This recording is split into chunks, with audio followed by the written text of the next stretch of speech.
오늘은 좋은 가설 만들기라는 주제로 총 두 개 시리즈로 또 시리즈물을 안 만든다고 한 지 몇 주 지나지도 않는데 또 돌아왔습니다. 각설이도 아니고 또 돌아와 버렸고요. 오늘은 이제 가설을 어떻게 작성을 해야 좋은 가설인가에 대해서 아주 쉽고 간단하게 설명을 해보도록 하겠습니다. 일단 이 시리즈물을 sorry, 쓰게 된 이유는요. 요즘 PO분들께서 프로젝트도 중간 단계를 넘어가고 있고 MVP 검증도 하셔야 되고 검증하시려면 가설이 필요하시고 이런 고충들이 있으시더라고요. 그래서 제가 했었었던 가설을 세팅하고 증명하는 방법을 설명을 해드리면 업무의 버든이 많이 줄어들지 않으실까 싶어서 기획을 하게 됐습니다.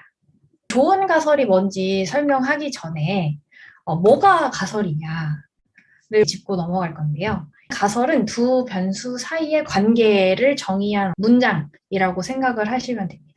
제가 지난번에 상관관계랑 인과관계는 같지 않다. 인과관계를 증명하려면 실험을 통해서 이를 증명해야 된다라고 짧게 언급한 적이 있었어요. 그때 말했었던 이 인과관계랑 비슷한 게 가설이라고 생각하시면 됩니다. 그래서 두 변수가 인과관계가 있는지 A가 B를 초래하는지 알기 위해서 세팅을 하는 게 가설이고요. 그 가설이 증명이 되면 두 변수 간의 인과관계가 성립된다라고 이야기를 할 수 있게 됩니다.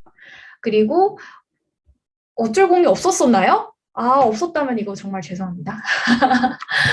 그래서 이제 가설 검정이 내가 세팅했었던 이 두 변수 사이의 관계가 참인지 거짓인지를 증명하는 실험과 검증의 절차라고 생각을 하시면 되고요.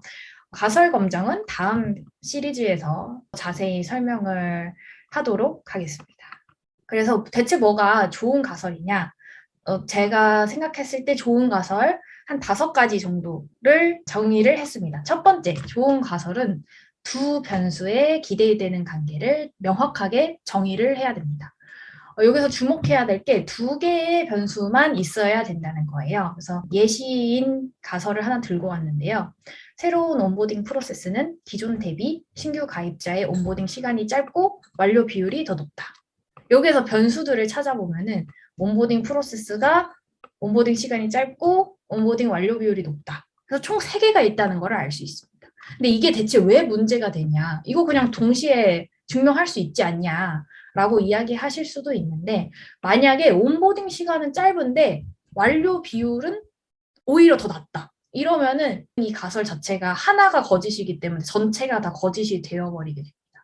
이런 문제들을 해결하려면은 얘네들을 이렇게 2개의 가설로 쪼개서 두 변수들의 관계로 다시 한 번 더 작성을 해주어야 됩니다. 사실 똑같아요. 증명할 거 똑같고 변수들도 변하지 않는데 하나의 가설에 3개 이상의 변수가 들어가면 안 된다. 그렇기 때문에 얘네들을 2개 이상으로 쪼개줘야 된다라는 게 첫 번째 조건 중에 하나였습니다. 그리고 가설은 짧고 간결해야 됩니다. 가설을 처음 쓰시다 보면은 가설이 약간 이름이 있어 보여서 그런지 좀 있어빌리티 있게 쓰시려고 굉장히 미사여구를 많이 이렇게 넣어서 길게 쓰시는 경우가 있거든요. 그렇게 되면 오히려 가설의 입장에서는 매우 못 쓴 가설이 됩니다. 예를 들어서 새롭게 개선된 온보딩 프로세스는 기존 프로세스가 가지고 있었던 여러 단점을 최소화해서 신규 가입자의 온보딩 시간을 더 단축시킬 것이다. 읽기만 해도 갑자기 막 현기증이 나죠. 대체 뭐를 알고 싶다는 거지? 온보딩 프로세스가 기존 프로세스가 가지고 있었던 여러 단점을 최소화를 했다는 거야? 아니면은 온보딩 시간을 더 단축시켰다는 거야? 여기서 정의하고자 하는 변수 2가지가 뭐지? 그쵸? K님이 벌써 여러 단점이지 않냐라고 이야기하셨죠? 이것처럼 우리가 증명을 해야 될 게 미사여구를 막 넣어버리면은 알 수가 없어요. 1번에서 말한 것처럼 아주 짧고 아주 심플하게 가설을 작성을 해줘야 됩니다. 길면 길수록 가설은 별로다라고 생각을 해주시면 돼요. 그리고 두 변수 사이의 관계는 가능한 직접적이고 명시적이어야 한다. 이렇게 말하면 단어들이 친숙하지 않아서 혼동이 되실 것 같아서 또 예시를 하나 들고 왔는데요. 새롭게 개선된 온보딩 프로세스는 기존 프로세스가 가지고 있었던 여러 단점을 최소화했다. 뭔가 애매하죠? 여러 단점이 대체 뭐지? 최소화한 게 대체 뭐지? 누구한테는 10%만 줄여줘도 최소화고, 누구한테는 다 없애야지 최소화고, 기준들이 다 다르고 애매모호하잖아요. 그래서 얘네들을 명시적으로 딱 지정을 해줘야 됩니다. 여러 단점 중에 하나를 골라줘야 되고, 최소화의 정도를 수치적으로 표현을 해주는 게 베스트라고 생각을 하시면 돼요. 만약에 기존 온보딩 프로세스가 마지막 퍼널에서 이탈률이 70% 이상이었다고 가정을 하고 우리는 이게 문제라고 생각을 했습니다. 이거를 개선을 할 거예요. 새로운 프로세스에서. 그러면은 요거를 감소시킬 거라고 적어줘야 됩니다. 새로운 온보딩 프로세스는 마지막 퍼널 이탈률이 70%보다 낮다. 이것만 봐도 기존에 가지고 있었던 문제의 70% 이상보다 낮추겠다라는 거기 때문에 기존 프로세스가 가지고 있었던 단점 중에 하나를 없앤 거죠. 이런 식으로 명시적이고 정확하게 누가 봐도 아, 이거를 알아내면 되는구나 라고 알 수 있을 정도로 수치적으로 표현을 해줘야 됩니다. 이거에 이어서 볼만한 게 좋은 가설은 테스트가 가능해야 돼요. 가설이 테스트가 불가능하면은 그 가설을 실험을 할 수도 없고 검증을 할 수도 없습니다. 가장 단적인 예시가 이거죠. 새로운 온보딩 프로세스는 기존 대비 더 쉽다. 쉽다는 사람마다 다릅니다. 누구한테는 이 정도면 쉽고 누구한테는 저 정도면 쉽고 쉽다의 기준이 매우 주관적이고 애매모호하기 때문에 증명이 어렵죠. 그렇죠. 새로운 VMS는 더 예쁘다. 예쁘다의 기준은 다 달라요. 누구한테는 과거 버전이 레트로한 느낌으로 더 이쁠 수도 있어요. 그래서 이제 세연님한테 쉽다도 안 됩니다. 세훈님한테는 초기 버전이 더 쉬울 수도 있어요.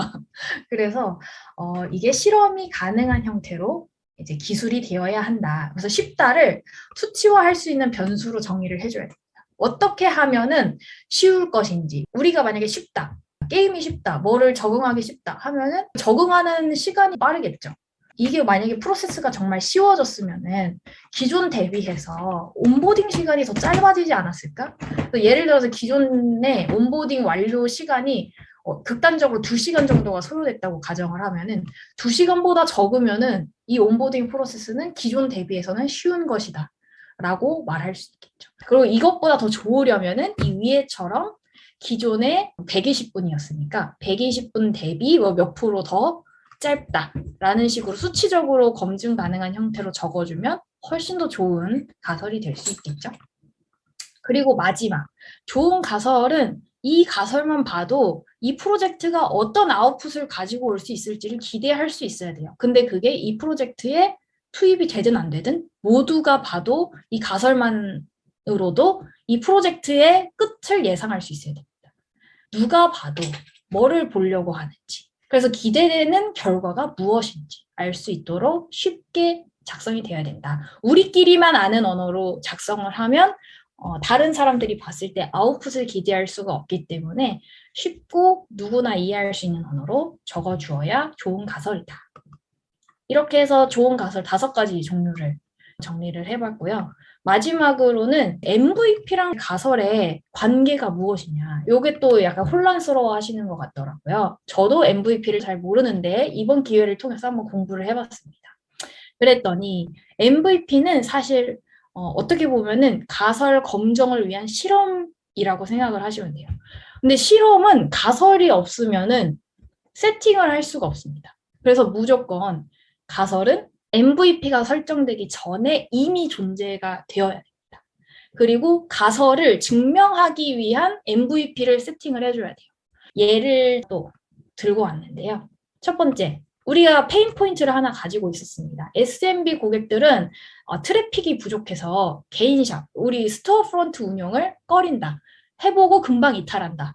라는 페인 포인트가 있었어요. 그래서 이걸 어떻게 하면 해결할 수 있을까 고민하다가 트래픽 광고를 한번 줘볼까? 라는 생각이 들었습니다. 왜냐하면 광고는 개인샵의 트래픽을 증가시킨다.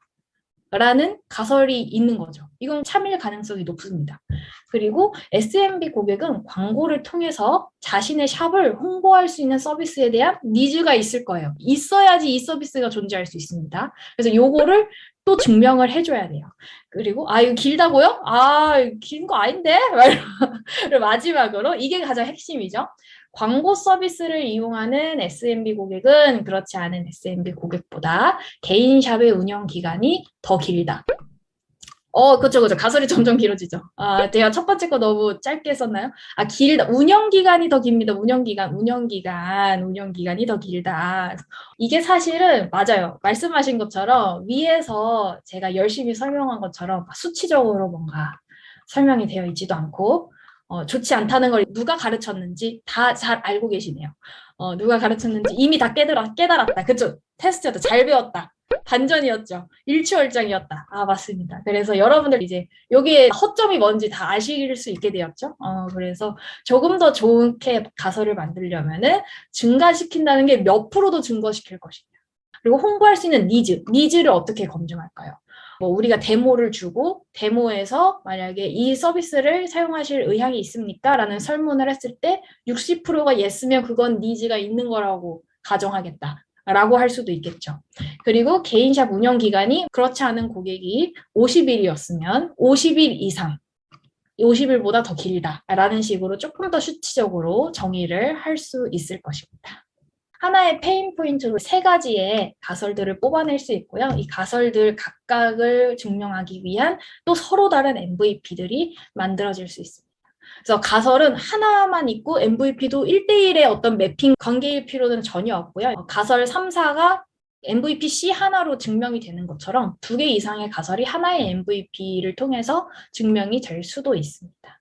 오늘은 가설이 뭐고 좋은 가설이 뭐고 가설과 MVP는 어떤 관계를 가지고 있는지 정리를 해봤고요. 보니까 이미 너무 잘 알고 있었다. 누가 가르쳤는지 벌써 이 짧은 시간 만에 다 깨달아 버리셔가지고 만족을 했고요. 다음 시간에는 이 가설을 어떻게 검증을 해야 되는지, 실험 설계는 어떻게 해야 되고, 검증을 할 때 통계적으로 어떻게 이걸 증명할 수 있는지에 대해서 이야기를 해보도록 하겠습니다. 다음 시간에 꼭 기억을 해서 돌아와 주세요. 이상입니다.